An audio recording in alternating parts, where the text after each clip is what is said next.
statement yang baik sekali tadi. Lebih baik mengelola sampah daripada jadi sampah. Ada satu hal yang menurut saya ketika pemilihan itu menjadi langsung, itu adalah political marketing. Hmm. Ya. Itulah bagaimana kemudian melalui berbagai media orang itu dikemas, Ya. ya, dikemas menjadi seakan-akan, ya, seakan-akan dekat dengan rakyat, seakan-akan tegas, seakan-akan Paham situasi paham rakyat. Ya. situasi. Ini kan political marketing yang menciptakan persepsi publik Ya. soal sosok kepemimpinan itu sendiri. Itu satu poin sehingga bisa diukur bahwa kemudian yang dilihat adalah popularitas, Ya. ya, bukan kemudian mengarah kepada kompetensi. Bahwa orang itu dia harus dilihat bukan ketika dia sedang tidak berkuasa, tetapi ketika dia dalam kekuasaan. Itulah ujian bagi orang-orang itu sendiri. Tapi hari ini kita mengalami satu proses di mana memenangkan pemilu, pilpres, pilgub dan sebagainya, terutama 5 tahun terakhir itu pakai kekuasaan, pakai aparat desa, uang beredar luar biasa, itu money politics. Sampai pada muncul istilah yang saya sebagai warga negara agak kurang happy karena muncul parcok, partai coklat yang dituduhkan pada polisi. Padahal polisi itu kan kita biayai, rakyat membiayai sebagai pelindung dan pelayan. Itu yang begitu-begitu sebenarnya mengganggu suasana batin kita. Nah,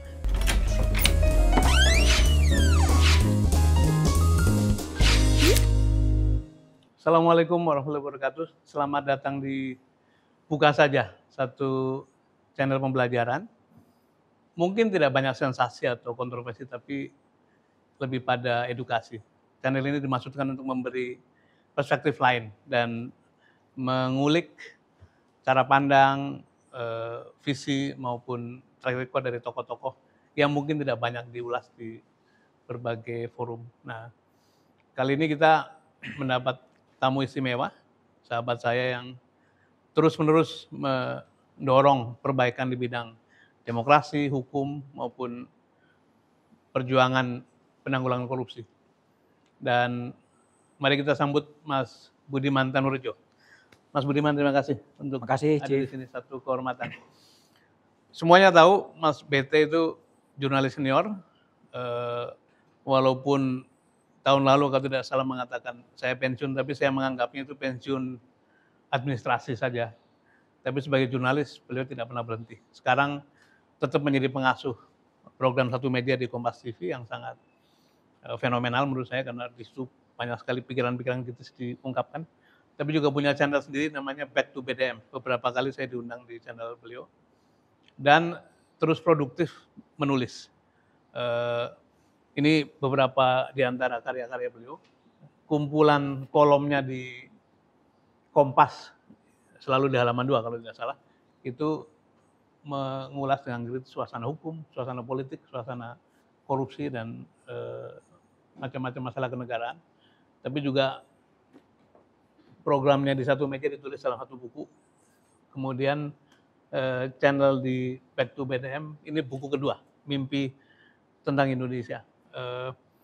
Dokumentasi yang sangat baik, karena itu kita di samping mendapatkan jejak digital juga mendapat jejak tertulis yang lebih mudah dibaca untuk generasi saya terutama. Jadi terima kasih. Nah, saya ingin mulai dengan satu refleksi, Mas Budiman. Ya. Bagaimana melihat suasana kenegaraan sekarang? Kalau pemerintah sekarang kita beri kesempatan bekerja karena toh mereka masih menata diri, tapi ini kan hasil dari proses yang panjang yang sampai pada titik ini. Nah, kalau boleh memberikan satu refleksi, apa yang baik keadaan sekarang, apa yang kurang, apa yang menjadi kecemasan atau concern dari masyarakat sipil, karena Mas Budiman banyak sekali menyuarakan perlunya konsolidasi atau penguatan civil society.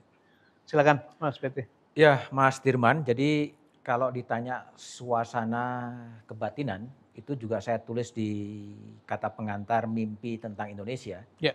Saya menyebutkannya sebagai kata tintrim. Ya. Tintrim itu bukan tentram, ya, bukan everything is fine gitu. Tapi tintrim itu sebuah kata, kosakata dalam bahasa Jawa yang menggambarkan situasi kebatinan orang itu ada harapan ke depan gitu, tetapi ada juga kecemasan, ya. Ada kepastian, tapi banyak juga ketidakpastian. Nah, itulah saya coba gambarkan kalau ditanya bagaimana eh, refleksi saya soal kondisi kebangsaan tadi adalah suasana tintrim itu. Kita berharap ada sebuah harapan yang begitu besar, kok banyak sesuatu yang tidak pasti.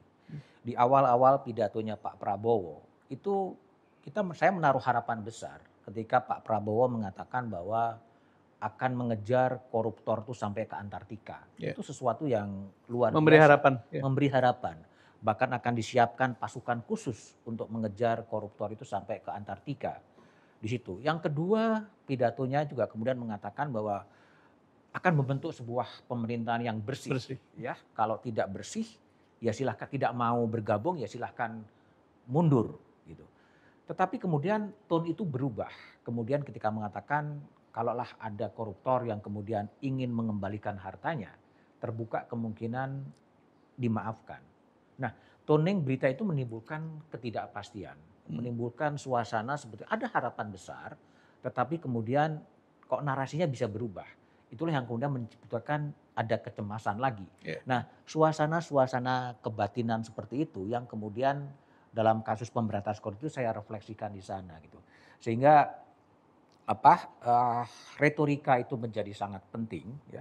Retorika itu menjadi sangat penting, tapi kemudian bagaimana retorika itu bisa diwujudkan dalam tindakan politik, dalam sebuah aksi politik agar retorika itu kemudian menjadi terwujud gitu. Ya. Itu gambaran kalau dalam konteks pemberantasan korupsi gitu. Saya sedikit melanjutkan soal korupsi ini. Ada yang bertanya atau ada orang berpendapat, memangnya urusan kita hanya korupsi, sehingga seolah-olah semua tenaga pikiran itu ditujukan pada penanggulangan korupsi itu. Nah, signifikansi masalah korupsi bagi keseluruhan hidup berbangsa ini seperti apa, Mas Budiman? Oke, gini.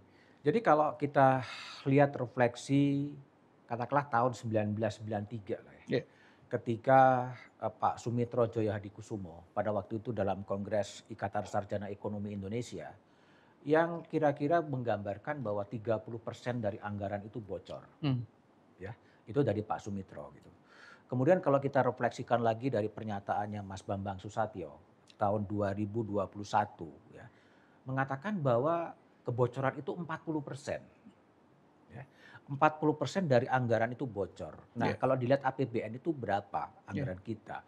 Berarti kalau 40% bocor, kalau kebocoran itu kemudian bisa dimanfaatkan untuk sesuatu yang lebih signifikan, mengatasi problem kemiskinan, mengatasi stunting, mengatasi apapun itu bisa diselesaikan. Yeah.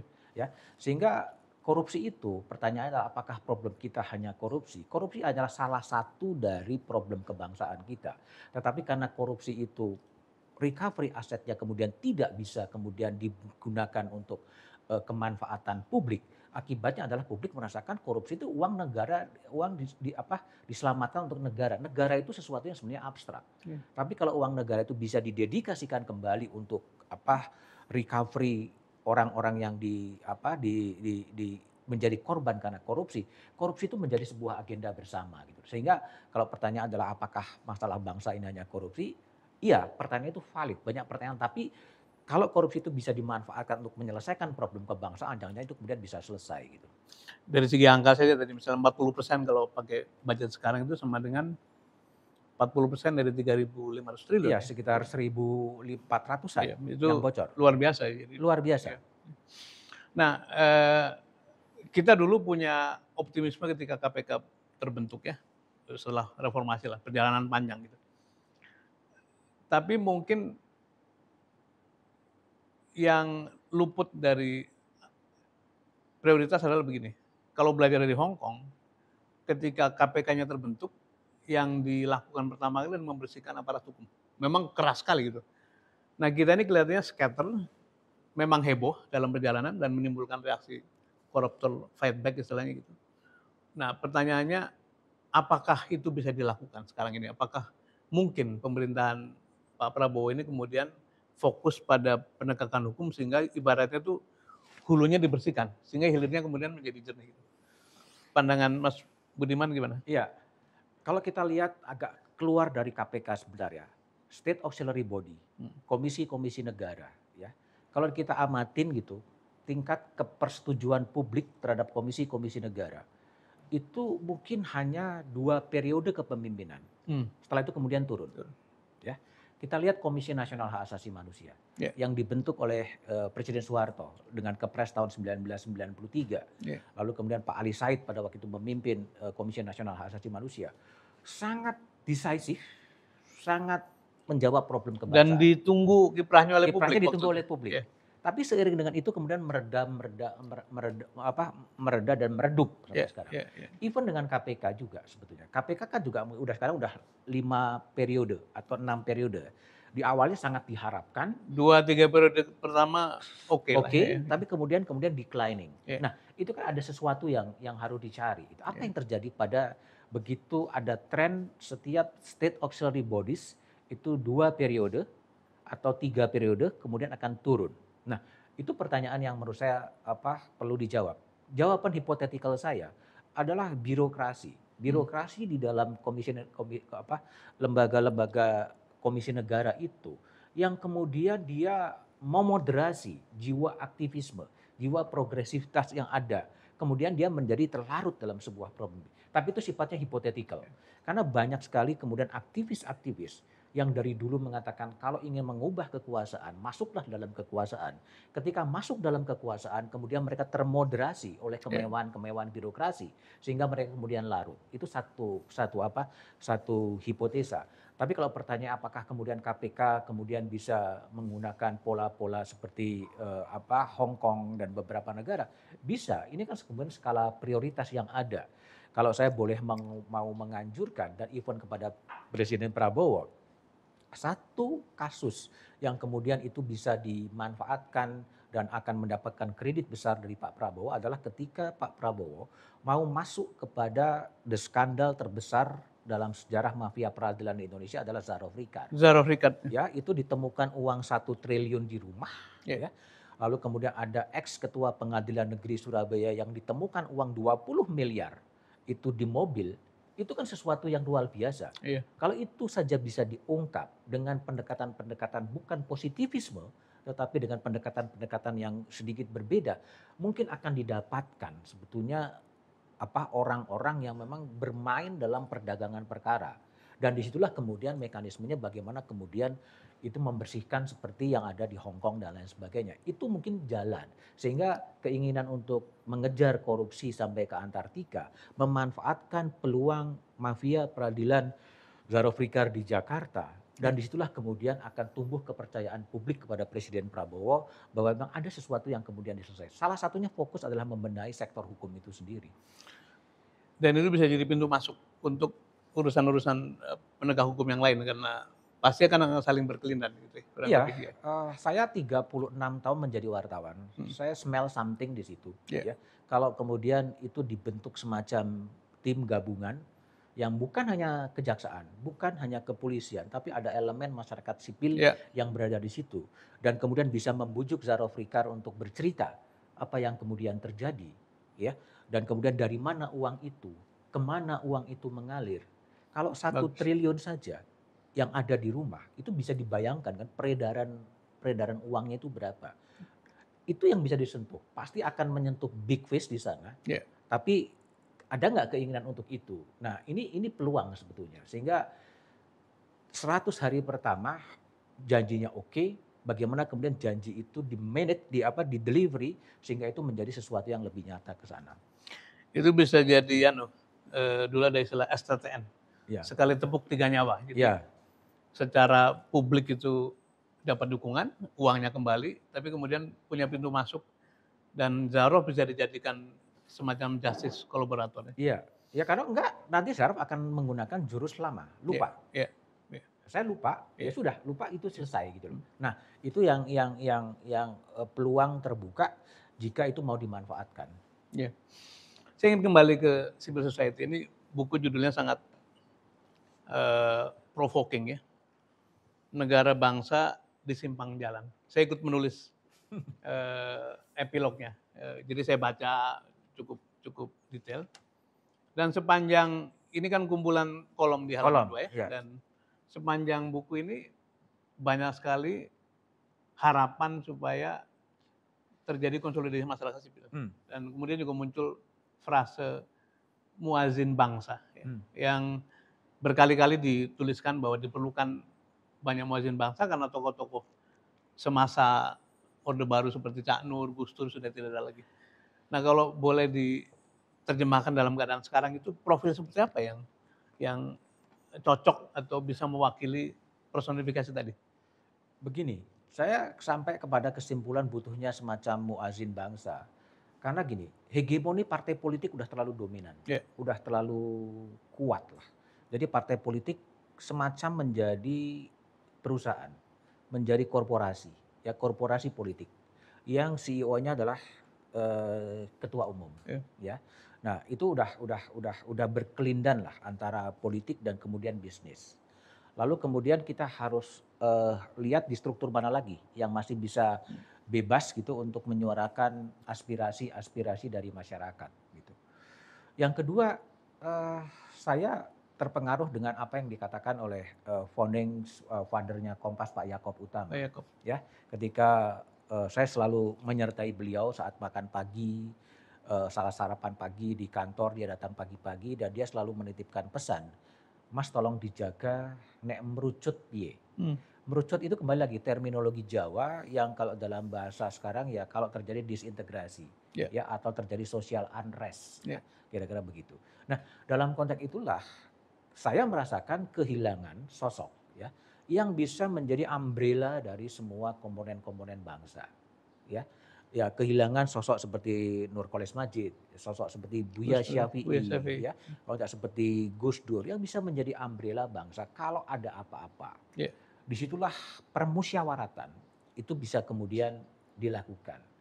Ya, nah itu yang saya bayangkan butuh orang yang seperti itu. Ya saya berharap mungkin akan muncul Mas Dirman gitu kan, muncul Prof Mahfud gitu, muncul orang-orang lain yang bisa menjadi umbrella, yang bisa menjadi jembatan, yang bisa menghubungkan berbagai kelompok-kelompok masyarakat. Ya. Dan dia bekerja dalam sebuah kekuasaan yang lebih informal.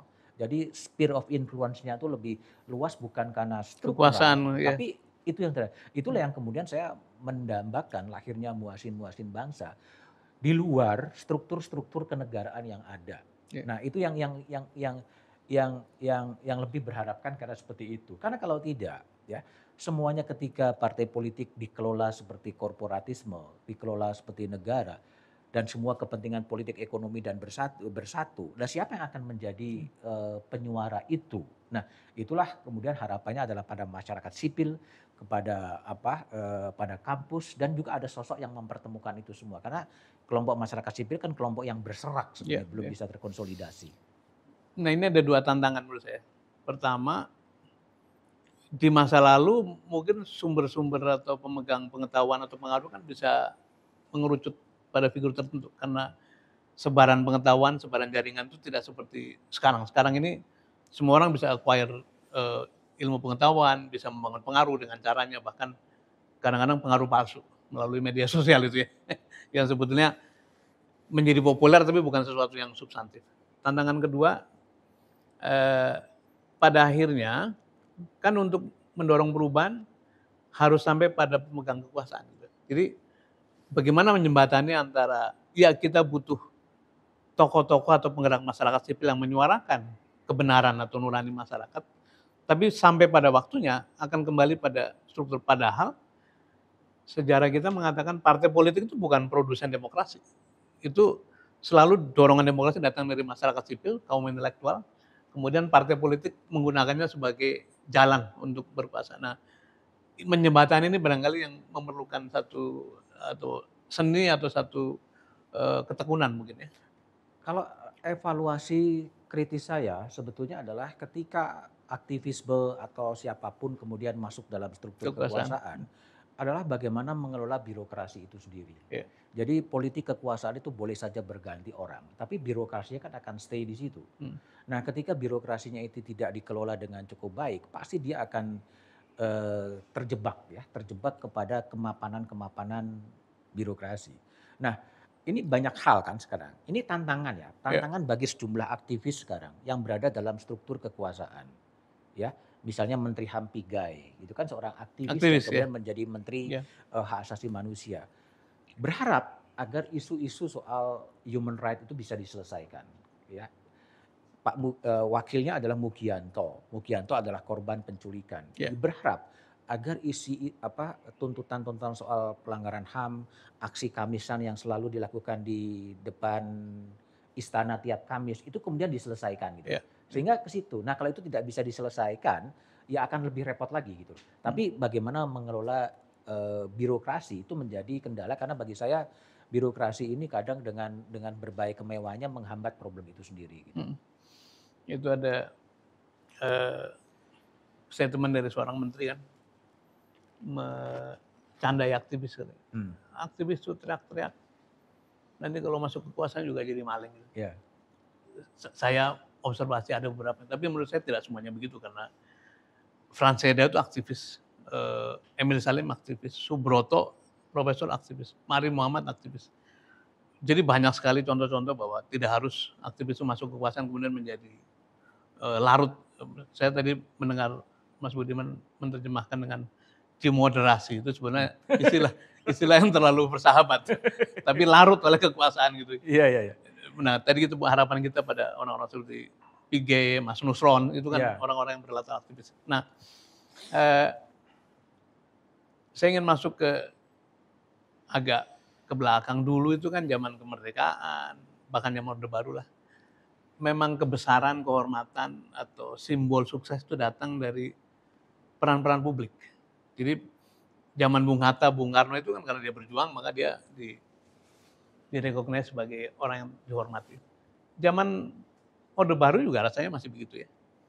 Karena pada waktu itu tuh memang tidak banyak simbol kenikmatan gitu. Nah sekarang ini kan orang kepengen punya mobil bagus, pengen punya rumah baik, pengen punya anak-anak pengen sekolah segala macam. Jadi bagaimana tuh menjembatani antara semangat juang yang harus dipertahankan dengan jebakan pada apa comfort zone tadi.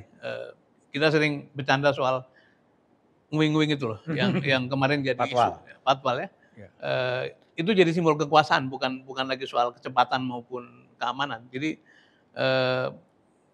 masyarakat sipil atau aktivis itu banyak kena jebakan gitu. Nah, bagaimana jaga spirit spirit patriotisme tanpa harus kasarnya beginilah, berjuang tidak harus miskin, tapi juga tidak boleh larut gitu. Eh, Kekuasaan itu memang memabukkan sih, ya memabukkan dalam Ya, segala hal gitu, sehingga siapapun ingin berkuasa lah. Ya, ya tadi salah satu privilege yang diterima oleh orang yang duduk dalam kekuasaan, hmm, ketika dia menikmati hak-hak istimewa, hak-hak protokoler, ya, ya, hak-hak ketika jalan macet dia bisa digunakan patwal untuk tidak lebih macet gitu. Itu kenikmatan-kenikmatan ya. Ketika masuk kampung dengan sirine corridor, wah orang ini sukses. Orang itu sukses ketika dia berada dalam pucuk-pucuk atau di lingkaran kekuasaan. Itu ya, yang sehingga orang akan terlena gitu. Tapi jangan-jangan kemudian persepsi masyarakat kita juga sudah berubah, hmm, ya sudah berubah gitu, sehingga orang itu diakui kesuksesannya ketika dia bisa bermobil mewah gitu kan, harus dengan standar-standar tertentu ya, gitu kan. Saya pernah pengalaman empirik yang terjadi ketika saya datang ke satu acara gitu kan. Saya datang karena mobil saya adalah waktu itu saya menggunakan mobil anak saya yang namanya mobil Agya kecil gitu. Saya dapat undangan VIP. undangan VIP. Eh, Nggak boleh parkir itu. Diukur dari mobil Agya itu. Iya, Strukturnya kan sudah berubah. iya, Bayangkan kalau saya datang naik Gojek, iya, gitu kan pasti akan hal yang hmm, begitu. Nah, ini loh, karena ukuran-ukuran dalam masyarakat dalam protokol itu udah berubah total. iya, Jadi harus parkir yang jauh ya sudah saya jalan. Nah, hal-hal yang begitu itu yang kemudian membuat ada something wrong, ada sesuatu yang kemudian kita sukses gitu ditambah dengan dunia virtual media sosial. Jadi ukuran-ukuran keberhasilan seseorang itu ketika dia bisa mendapatkan like, bisa mendapatkan seperti itu kan menjadi hal yang berbeda. Nah, dunia itu kemudian berubah. Tapi kok saya harus kembali mengembalikan ya bahwa bagaimana kemudian ketika misalnya Mas Jonan lah, Hmm. ketika Mas Jonan menjadi Dirut KAI, kan dia bisa mengubah Ya, semuanya. ya. Dan itulah sebuah capaian yang luar biasa yang dirasakan oleh kemanfaatkan bagi banyak orang. Hmm. Nah, bagaimana kemudian mengubah itu menjadi sesuatu yang lebih nyata sehingga orang-orang seperti itu harus diberikan apresiasi ketika gerak-geraknya itu bisa berbuat sesuatu, bisa menghasilkan sesuatu bagi rakyat banyak. Nah, Ya. hal-hal yang itu harus dikelola. Tapi menarik juga sih ketika saya bertemu dengan seorang polisi di Malang ya. Ketika dia mengatakan adalah dia lebih suka untuk setelah dia pensiun dari polisi, dia lebih suka kemudian mengelola sampah. Hmm. Ya, mengelola sampah, betul-betul Ya, dia ya, ya. menjadi kolektor sampah gitu kan. Dan dia mengatakan lebih bagus saya mengelola sampah daripada saya menjadi sampah dari Oh, masyarakat ini. Nah, itu kan sesuatu yang itu masih statement tuh. Ya. ada Ya. kemuliaan-kemuliaan pada orang-orang ini. Nah, bagaimana kemudian orang-orang seperti itu kemudian mendapatkan panggung-panggung besar di dunia yang hingar-bingarnya dunia media sosial Ya. sebetulnya. Ini buat teman-teman yang bergerak di bidang sampah gitu ya. Hmm. Statement yang baik sekali tadi. Lebih baik mengelola sampah daripada jadi sampah. Mas Budiman, reformasi 98 kita sama-sama mengalami. Saya bersama adik-adik mahasiswa karena saya waktu itu dosen muda lah, baru 4 tahun mengajar. Mas Budiman tentu di media juga sangat mungkin terlibat juga dalam banyak proses. Nah, tapi kalau kita lihat ya pemilu pertama, kedua, ketiga, terus sampai ke-6 sudah reformasi. Saya kok merasa bahwa ini boleh tukar pandangan saja. Kualitas kepemimpinan secara keseluruhan, baik itu pasangan yang memimpin maupun kabinetnya, itu seperti mengalami degradasi. Dulu SBY sebagai presiden pertama yang dipilih langsung, itu tim kabinetnya masih banyak teknokrat, masih banyak orang-orang profesional, dan menyebabkan capaian-capaiannya juga cukup membanggakan. Itu juga dilakukan atau terjadi pada zamannya Bu Mega sebagai transisi menuju kepada pemilihan langsung. Pun Gus Dur, karena Gus Dur mewarisi kabinet Orde Baru. Jadi Orde Baru itu sebetulnya banyak sekali tokoh-tokoh hebat yang menjadi menteri. Tapi makin ke sini, kualitas para penyelenggara negara di level atas tuh sepertinya baik dari segi moral, integritas maupun kompetensi itu saya memandang mengalami penurunan. Secara empirik saya menyebut itu karena studi kepemimpinan mengatakan leadership itu bukan soal pangkat tapi soal behavior, soal perilaku, soal nilai gitu. Nah, saya ingin minta pendapat jurnalis nih yang mengamati dengan objektif. Iya, ada satu hal yang menurut saya ketika pemilihan itu menjadi langsung, itu adalah political marketing. Hmm. Ya. Itulah bagaimana kemudian melalui berbagai media orang itu dikemas, Ya. ya, dikemas menjadi seakan-akan, ya, seakan-akan dekat dengan rakyat, seakan-akan tegas, seakan-akan Paham situasi paham rakyat. situasi. Ya. Ini kan political marketing yang menciptakan persepsi publik Ya. soal sosok kepemimpinan itu sendiri. Itu satu poin sehingga bisa diukur bahwa kemudian yang dilihat adalah popularitas, Ya. ya, bukan kemudian mengarah kepada kompetensi. Nah, situasi itu kemudian menggunakan sebuah pemilihan presiden, pemilihan secara langsung. Dan yang dilihat kan kemudian popularitas, kemasan-kemasan yang dibentuk oleh para konsultan politik, gitu kan, apakah itu yang genuine atau tidak genuine, sehingga dia akan mau disitarakan seperti apa. Nah, itu kan hiperrealitas. Nah, itu yang kemudian terjadi. Nah, situasi itulah kemudian memunculkan adalah sosok-sosok pemimpin yang apapun harus diterima, yang mereka dipilih oleh secara mayoritas. Nah, apakah kemudian mereka akan bisa menjalankan janji-janji kampanyenya, mendelivery janji-janji kampanyenya? Ya harus ditunggu lagi. Tetapi kalau pengalaman-pengalaman yang saya lihat itu, bahwa orang itu dia harus dilihat bukan ketika dia sedang tidak berkuasa, tetapi ketika dia dalam kekuasaan. Itulah ujian bagi orang-orang itu sendiri. Nah, ketika dia berada dalam dalam posisi in power, apa yang dia kerjakan. Nah, itulah baru kemudian itulah realitas yang sebenarnya, bukan dalam konteks ketika dia tidak dalam kekuasaan kemudian dinilai sesuatu. Nah, gambarannya kira-kira kalau saya melihat ini sebuah dunia fabrikasi informasi, Fabrikasi. fabrikasi citra yang membuat orang itu seolah-olah menjadi begini. Dan itu adalah eh, ikutan dari sebuah proses pemilihan presiden secara langsung yang dibeli adalah sosok itu, Mas Timo.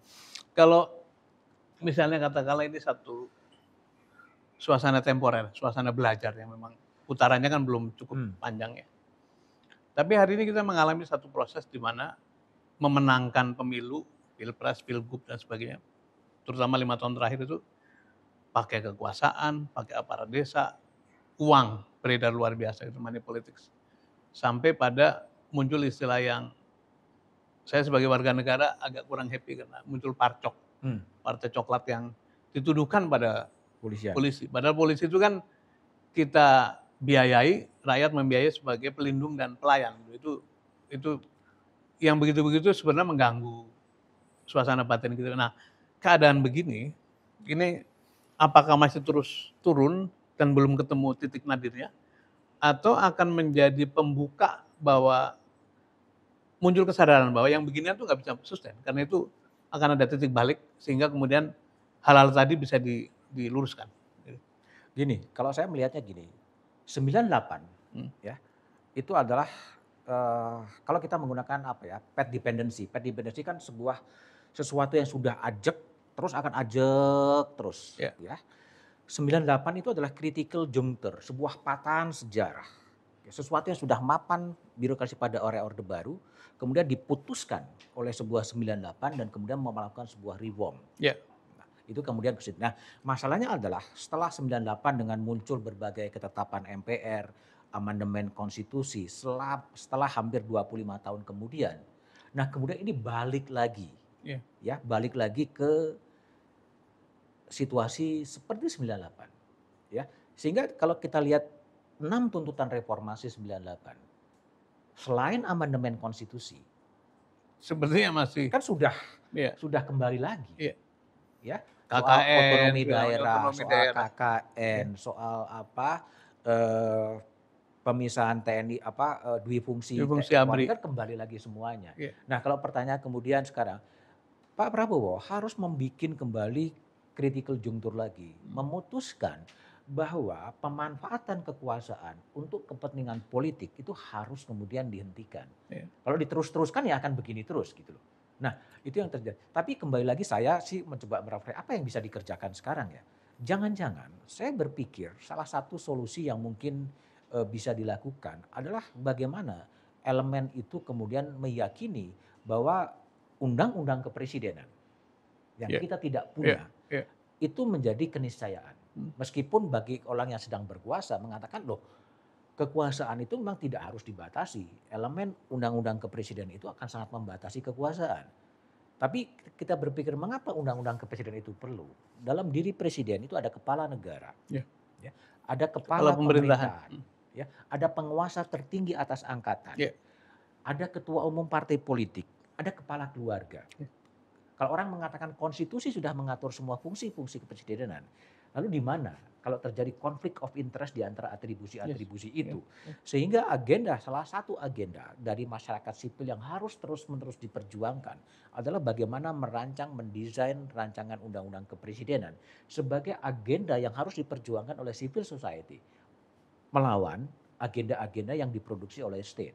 Nah, itu akan bisa memperbaiki. Sehingga bagaimana kalau presiden yang sudah akan selesai katakanlah 3 bulan atau setengah bulan sebelum dia mengeluarkan kepres membuat kesepakatan itu kan itu akan membebani pemerintahan presiden baru sebetulnya. Karena agenda-agenda itu yang perlu disiapkan oleh elemen dari masyarakat sipil sebetulnya.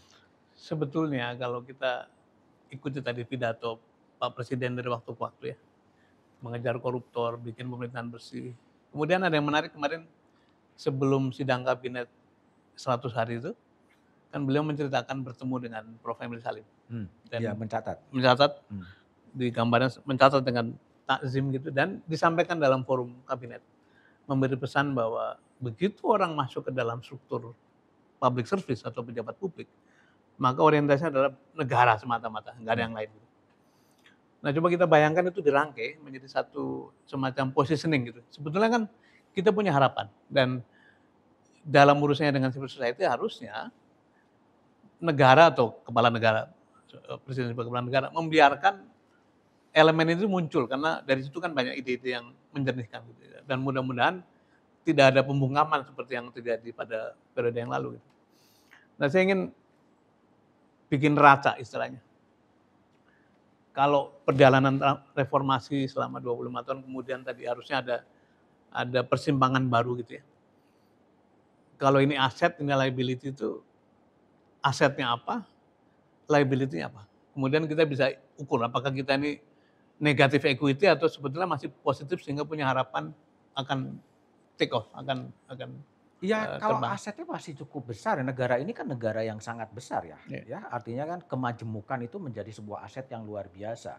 Keindahan alam itu menjadi aset yang juga luar biasa. Sumber daya alam itu menjadi Ya. aset yang luar biasa. Tapi problemnya adalah bagaimana mengelola itu sendiri, mengelola itu semua gitu.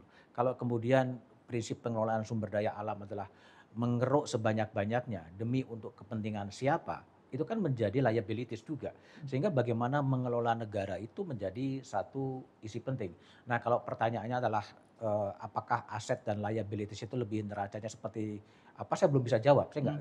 nggak punya jawaban yang lebih eksak, Hmm. tetapi saya meyakini bahwa ini negara ini asetnya tetap luar biasa, hanya bagaimana itu dikelola dengan cukup baik dan digunakan untuk kemaslahatan bangsa itu sendiri gitu.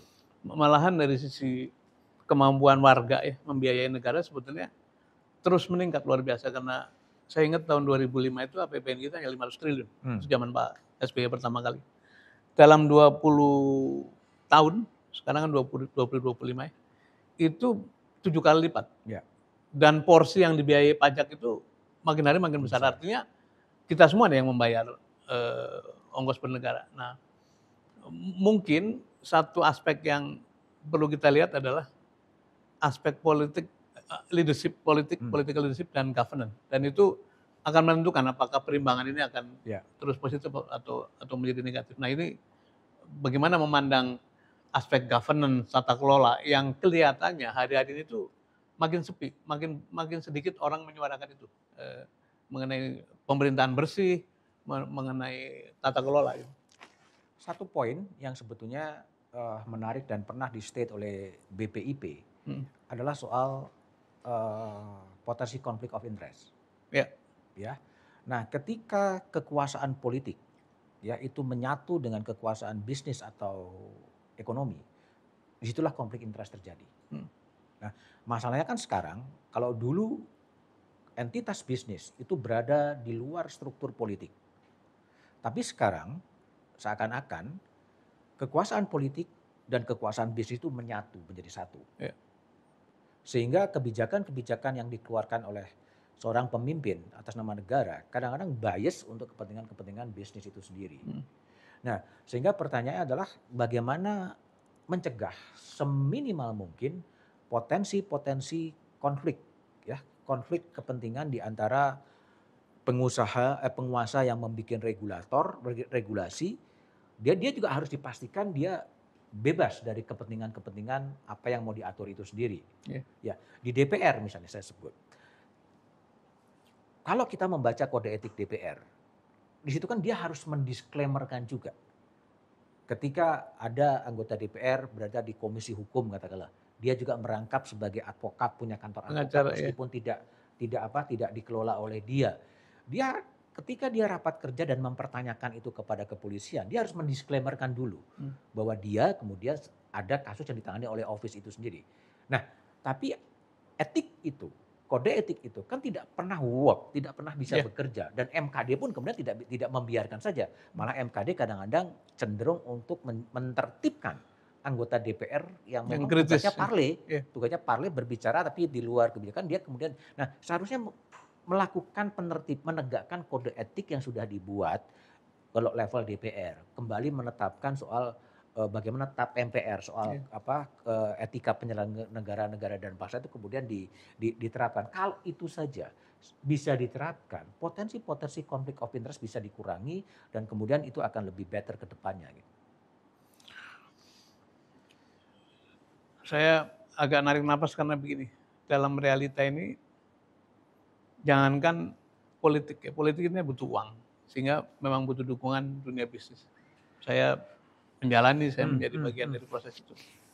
Kemudian eh, gerakan-gerakan sosial juga Butuh uang. butuh uang dan Ya. itu andalannya pada orang yang filantropis yang Ya. rata-rata juga pemain bisnis. Jadi eh, harapannya adalah sebetulnya pada pilar keempat yang Mas Budiman berpuluh tahun menekuni. Jadi kita melihat media sekarang ini kan juga mengalami tantangan harus berbentuk korporasi, kemudian mendukungnya dengan bisnis-bisnis lain yang mau tidak bisa terlalu kritis pada pemerintah, itu kita alami di mana-mana. Nah, apakah kita masih punya harapan bahwa media betul-betul bisa menjalankan peran sebagai penjaga perimbangan berbagai pilar itu, jaga konflik of interest, jaga demokrasi, jaga penegakan hukum, sampai pada dorongan untuk berantas korupsi. Oke, saya coba refer ke disertasinya Daniel Dakide ya di universitas. Dia salah satu kesimpulan dari Daniel Dakide itu adalah the end of political journalism. The end of political journalism. Artinya adalah memasuki era berakhirnya jurnalisme politik atau jurnalisme advokasi. Yang mengadvokasi kebijakan publik. Itu di tahun lupa saya 80-an atau 90-an something lah kira-kira gitu. Tapi dulu pada waktu itu adalah ketika regulasi Orde Baru mengatur jumlah halaman yang bisa diterbitkan oleh koran. Ya diatur, diregulasi hanya boleh 12 halaman, hanya boleh 18 halaman dan lain sebagainya. Proporsi antara iklan dengan konten itu diatur hanya 35% dan 65%. Dan bagi dia Daniel mengatakan ini adalah akhir dari jurnalisme politik, jurnalisme yang to influence, jurnalisme yang to enlighten pada publik. Nah, kalau sekarang itu diterapkan sekarang pada era yang sudah berubah dengan disrupsi teknologi, disrupsi digital, agak susah diharapkan. Kemudian media bisa betul-betul mengutarakan ekspresi dari kepentingan-kepentingan publik. Butuh jam terbang yang cukup tinggi. Ya, bagaimana seorang editor in chief itu bisa mengelola, dia bisa berselancar. Ketergantungan pada government, iya, banyak kemudian iklan-iklan itu berasal dari pemerintah, dari BUMN, ya, dari BUMN ke situ. Tapi kalau dia bisa berselancar meyakinkan bahwa kekuasaan itu harus dikontrol. Kekuasaan itu tidak boleh menjadi ABS, asal Bapak senang. Salah satu kontrol itu adalah media. Nah, kalau pertanyaan adalah apakah kemudian jurnalisme masih bisa menjadi pilar keempat. Sekarang pilar keempatnya juga sudah mulai bertambah. Nah, gejala media, gejala korporatisasi. Ya, semuanya media dikelola dengan profit and loss. Tapi kalau kita lihat sekarang yang terjadi, kan sudah mulai personalisasi. Ya, personalisasi adalah kekuatan-kekuatan personal. Itulah yang kemudian menjadi media. Sehingga banyaklah kemudian termasuk kanalnya Mas Dirman di YouTube. Lalu kanal saya sendiri mencoba bangun di YouTube dan kanal-kanal yang lain itu akan menjadi kekuatan-kekuatan. Memang problemnya adalah itu masih didikte oleh algoritma dari Google. Tetapi dia adalah menjadi saluran aspirasi. Saluran aspirasi, voice of the voiceless, menyuarakan orang yang tidak bisa bersuara. Nah, situasi itu kemudian berubah. Tapi tetap penuh punya harapan, masih banyak media yang bisa tetap menjalankan ruang sebagai jurnalisme politik, jurnalisme advokasi, tapi banyak juga yang kemudian tersandra dengan urusan-urusan pemerintah yang ada sendiri. Iya.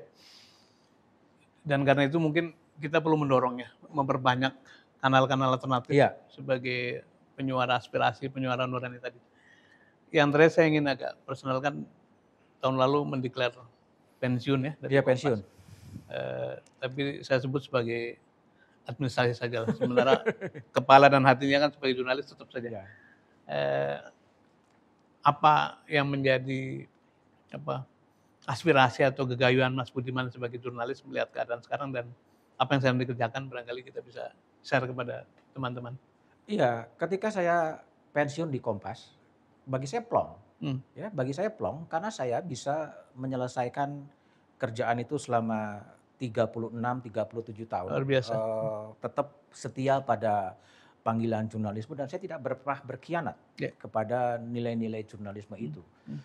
Saya plong karena saya bisa mengikuti regulasi yang saya buat sendiri. Regulasi mengatakan bahwa seorang karyawan di Kompas itu adalah pensiun di usia 60 tahun dan ketika saya menginjak 60 tahun saya kemudian Pensiun pensiun. betulan ya. Pensiun betulan Ya. secara administratif di situ. Ya. Itu bagi saya kemudian plong gitu kan.